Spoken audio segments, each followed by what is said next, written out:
Would like to briefly take a moment and say thank you to everyone who has continued to join us over at the Florida Maquis Patreon channel.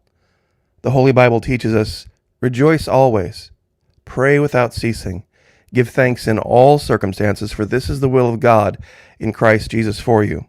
If you'd like to join us over there, it's only $1 per month at the base level, and even less than that if you sign up for an entire year, and no matter what level you choose, it's fully refundable. First 90 days, no questions asked. What's the difference between YouTube and Patreon? At Patreon, we can take the gloves off. There are no censors. We have, of course, the Patreon firewall, and then we also have Vimeo that we're partnering with, and that gives us one extra layer of protection where we can speak our minds and we can take advantage of rights that we used to enjoy in this country freely. Would love to have you over there. There are hundreds of exclusive videos never before seen here on YouTube. Please, if you have the ability, would love to have you over there. You won't regret it. God bless all of you, and thank you so much. There has been a lot of speculation regarding this map known as the Piri-Reis map. It was created long ago, and it depicts an area that many believe to be Antarctica, but it shows no ice. It also shows the interior and some of the features of the interior that wouldn't have been possible to know given the state of the continent, if that had truly been the case. Now, the story of how the map came to be explains a lot of how that could possibly have been rendered at the time it was allegedly to have been rendered. But there's another explanation, because there's people that say, well, it's just South America. And they have some evidence for that. I really believe that there has been, that both people are right, but because of time, language gets changed. One of the things that we learned as linguists in the military, that sometimes things don't always mean the same thing, even in very close languages. Like, for example, the Romance languages, Spanish, Italian, French, Portuguese. You can kind of understand each of them once you know one very well, but there are still things that don't quite come through, and I think this might be the case, especially in South America, because South American Spanish is very different than Spanish spoken in the Caribbean, in Europe, and when you get into Portuguese, it's completely different. Now, the reason I led with all of that regarding Antarctica and Piri-Reis is it's a theory that I personally have, and I'm sure it would be something that would get laughed at from science, but it would explain just about everything regarding how the continent came to be where it is, why it's covered with ice, and why at one time it might not have been, and how they could have mapped it. Now, it has to do, and I want to show this, many old maps show South America up here in the upper right and Antarctica only being separated by this tiny channel. And this area that goes between what we call the Antarctic Peninsula and the southern tip of South America is known as the Drake Passage. At one time, my personal belief is it wasn't this enormous area that we refer to now as kind of the Roaring Forties, where so many ships have been lost, that at one time the two regions might have been very, very close together, with only one tiny way to get through. And I can show you a modern map that proves this. Now, and I've just brought up these old maps just to show here, we see this down here, where I'm circling, that this old map shows the tip of South America and this area known as Magallanica. See, this is where the language part comes in. It was supposedly this mythical area, but it's a combination of an Italian description and a Spanish description. Magalla, M-A-G-A-L-L-A, if you separate the M-A from that, means afloat in Italian. Nica is a term that would, when put on the end of something, mean only. So only afloat would be the translation of this quote-unquote mythical land. Now, I just want to go over some basic information real quick on this, just to show some evidence of what I'm going to state later about this. And I do have some discoveries in Antarctica that I haven't shown anyone. We're going to get to that, trust me. And it does show that there was trade. It shows that there was a seafaring civilization down there that was able to use maps for the original reason maps were created. And that's why I'm here. Maps weren't just created for fun. Maps were incredibly expensive, time-consuming, difficult things to create at that time in the 1500s, and they did so for the sole purpose of trade. You have a better map than, your competitor, and you're going to be able to make more money. And that's really what it boiled down to at the time, the reason they created these maps. But anyway, October 9, 1929, German theologian Gustav Adolf Deismann was cataloging items in the Topkapi Palace Library in Istanbul when he happened across a curious parchment located among some disregarded material. On the gazelle skin parchment was a map now referred to as the Piri-Reis map. The map was drawn and signed by Turkish cartographer Haji Ahmed Muhyiddin Piri, aka Piri-Reis, and is dated to 1513 AD. Reis was an admiral in the Turkish Navy, an experienced sailor and cartographer who claimed to have used 20 source maps and charts to construct the map, including 8 Ptolemaic maps, 4 Portuguese maps, an Arabic map, and a map by Christopher Columbus. Now, it talks here about how that it depicts Antarctica, but it couldn't possibly have been the case. And there's, people that said, well, look at some of these features. They match up to South America. So clearly he was only talking about areas in South America. Now here, and this is the only reason I'm including this in the part that I'm speaking, is that it's kind of important. The Greeks were able to create cylindrical maps based on their knowledge of a spherical Earth. The Greeks knew this thousands of years ago through mercatorial projection, which was not used by Europeans until later in the 16th century. And were also able to use astronomy and geometry to calculate latitude and longitude.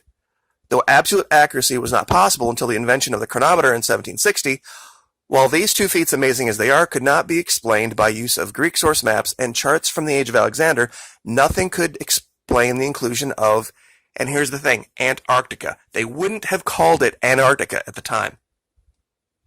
They would have given it another name. And that's why I think this is this land known as Maquis. Now, in this supposed place called Maquis, there was this bird that they referred to as furafue, and it was said to be a very large bird, as big as a hut, but instead of feathers, it had scales. Now, what would you initially think if you saw something flying around big as a house, covered in scales? We would, of course, classically call that a dragon, wouldn't we? You see, and that's the point I wanted to get to. Now, without any further delay, let me show you that evidence. And it comes from, we've used this map before. Now, this is a detailed, high-resolution map. I want to show you a part of the Antarctic Peninsula right here. Do you see where this spine of mountains is broken? Right here? And there is this enormous passageway through them. You see, this is what I think the original Drake Passage was. Now, you would ask, well, wait a minute, how do you explain that giant space in between the tip of the Antarctic Peninsula and South America? Well, I personally believe, honestly, and this is Google Earth Pro, where we've been so many times. Do you see how the Patagonian ice fields up here, how they curve to the right? And do you see how this peninsula curves in the same direction? And what do we see on the ocean floor? It looks like somebody took a giant, basically fist, and bashed open these two areas, and you can even see where it pushed up the land here. Now, in this particular case, by fist, what I mean is there was some type of an event, some type of a large water event that pushed a giant wall of water through this region that broke these two pieces of land that were once connected together. That's why so many things that are, I guess, native to southern South America can be found on the Antarctic Peninsula. It's not unlike what some people like to make you believe. The southern seas and the Antarctic Peninsula are some of the most rich seas for life on the planet. There's no lack of life down here. The reason that there is a problem for mariners, modern mariners, is that it's just a very, very rough sea on the surface because of the way the currents are. Which kind of would make you think that if that was the case, that whatever this event was that separated, Tierra del Fuego from this Antarctic Peninsula would have been part of that. This group of 7 islands over here, 7 or 8 islands, just looks like it's evidence. Because none of these islands show up on the really, really old maps. And these would have been key islands. These would have been, you have this giant empty space coming from the African continent. This would have been the first thing they would have seen. And many, many old maps don't even show them having existed. So I think it was something very recent, the creation of these islands. Now, let me show you a couple other maps that kind of show this. This is a map that was created that shows what Antarctica might have looked like had there not been the ice. The altitude of the land would have been much higher. And when you look, even this map up here, let me see if I can angle this up properly, shows this, where there is some type of an event right here. But if you look closely, right here, and I'll go ahead and put these on a Google Drive so that you can download these maps for yourself, you can see this passage. I really do believe that Antarctica was the mythical Magallanica. And at one time, and even science has said that they have found evidence that at one time it was very balmy and tropical, and evidence for all sorts of life and activity. And let's see. Here as well, on this map, and this was the British topographical map, you can see the passage. I don't think this part here was the original passage. I think it was much further south. And this map here shows it, I think, the best. This passage right here was the original Drake's passage through this region. Now, without any further delay, let me show you evidence, what I believe to be evidence, for there having been trade. It's an area that I've labeled Crossroads of the Ancients. And if you said right now, Maquis, we have an archaeological team, you can drop them anywhere on the continent for proof, this would be it. This would be where I'd go. Because you can see very clearly, let me see if I can turn the light up here to help this. And I will, of course, give you, that was way too much, hold on. All right, there we go. You can see evidence here that this was a major crossroads. If you follow this off into the distance, there is a giant road that comes in here right to left across your screen. And then right at the base of this mountain, there's another road, and they meet at 90 degrees. And when you look at this on Google Earth Pro, you will see that this was a major constructed highway that heads off miles into the distance. And there's secondary feeder roads as well to it. The shadow on this is a little bit difficult. But if this were some major crossroads of trade, there would be evidence littered everywhere here, and it would only take some basic archaeological digging to find this.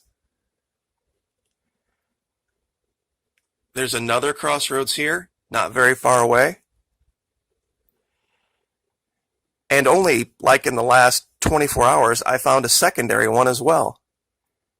And it was just right down the road here, pardon the pun. And you can see it in the snow. These 90-degree angles, which would make sense to a logical mind.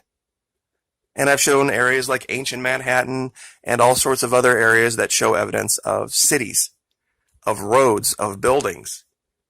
While it's not as, I guess, exciting as dragons and cyclops and all this kind of stuff, this will be how they find the evidence of lost civilizations. And real close in here, I know it's kind of hard for you to see, and I wish I had the wherewithal to buy everybody a 24-inch high-definition touchscreen computer so that they could see this. But right here, this is very clearly something that has been carved out. It's a box, it's perfectly rectangular, and it's right near this.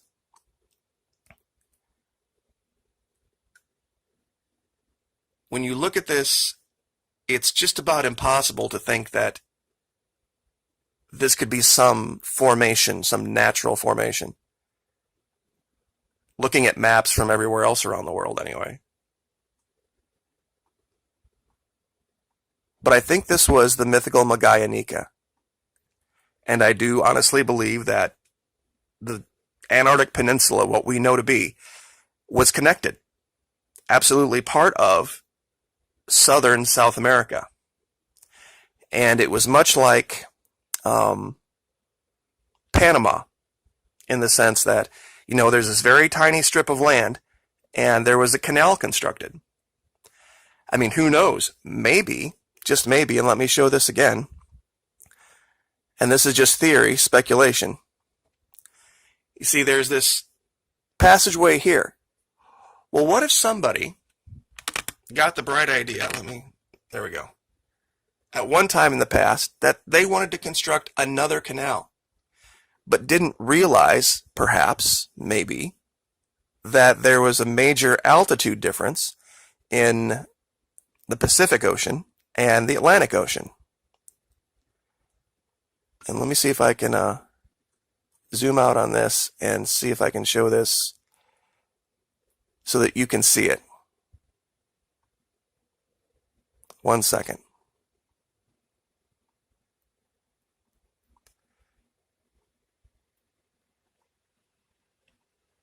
What if this was a construction catastrophe gone wrong?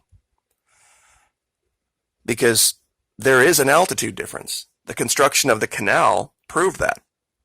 That's how we're able to, we have to use locks to lift ships up from one side of the canal to the other. And just cutting open that canal caused a major catastrophe.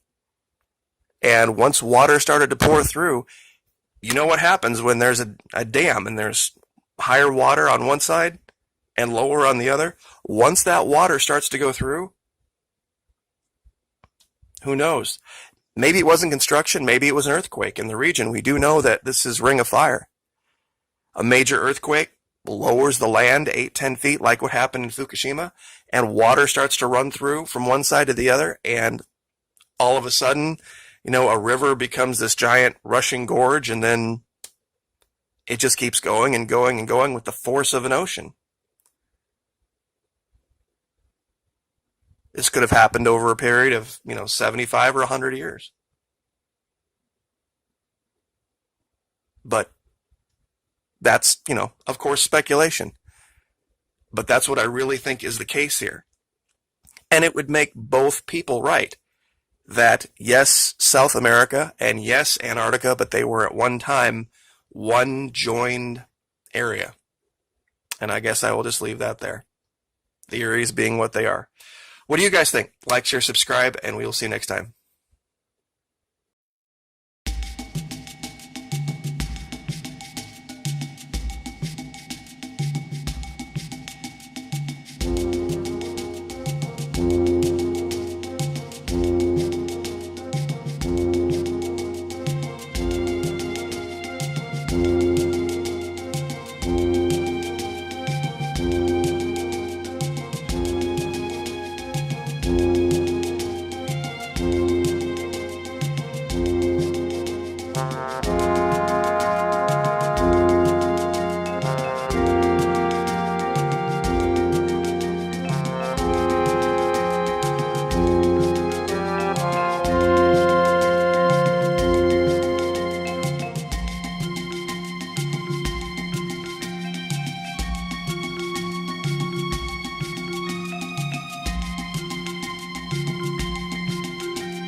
would like to briefly take a moment and say thank you to everyone who has continued to join us over at the Florida Maquis Patreon channel. The Holy Bible teaches us, rejoice always, pray without ceasing, give thanks in all circumstances, for this is the will of God in Christ Jesus for you. If you'd like to join us over there, it's only $1 per month at the base level, and even less than that if you sign up for an entire year, and no matter what level you choose, it's fully refundable. First 90 days, no questions asked. What's the difference between YouTube and Patreon? At Patreon, we can take the gloves off. There are no censors. We have, of course, the Patreon firewall, and then we also have Vimeo that we're partnering with, and that gives us one extra layer of protection where we can speak our minds and we can take advantage of rights that we used to enjoy in this country freely. Would love to have you over there. There are hundreds of exclusive videos never before seen here on YouTube. Please, if you have the ability, would love to have you over there. You won't regret it. God bless all of you, and thank you so much.